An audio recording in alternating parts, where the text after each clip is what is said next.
At EcoDairy, we essentially are showing the public what it's like to be on a dairy farm, and also to show the technology and innovations that are being introduced to help make life better for both the farmer, the animal, and the environment as we reduce our environmental footprint.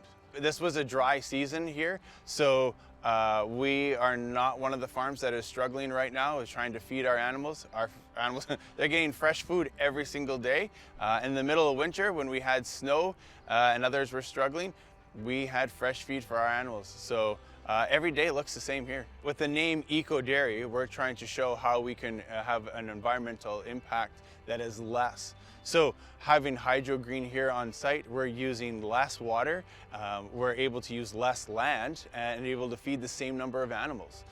I'm excited about having HydroGreen here as an educator to show people that this is what the future is going to be.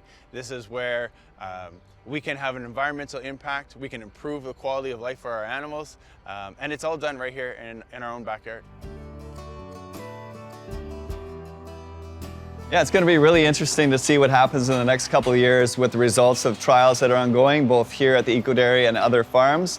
We're excited to see what happens at the grass-fed beef side in terms of nutrition, health and well-being of the cattle. I know dry matter intake is being looked at in transition cows. We're looking at replacing grain and or forage in the dairy herd, and just looking at milk yield and just overall health performance. Things like reproductive performance on the dairy side too, I think has a lot of promise. And future trials will definitely continue to help show us the difference between feeding HydroGreen and not feeding HydroGreen.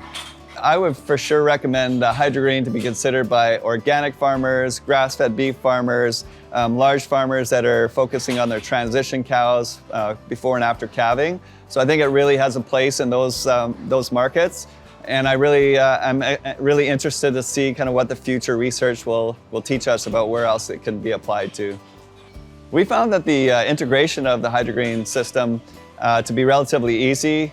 Their team worked well with our team, with also some local vendors, just to make that installation happen, usually within less than 7 days.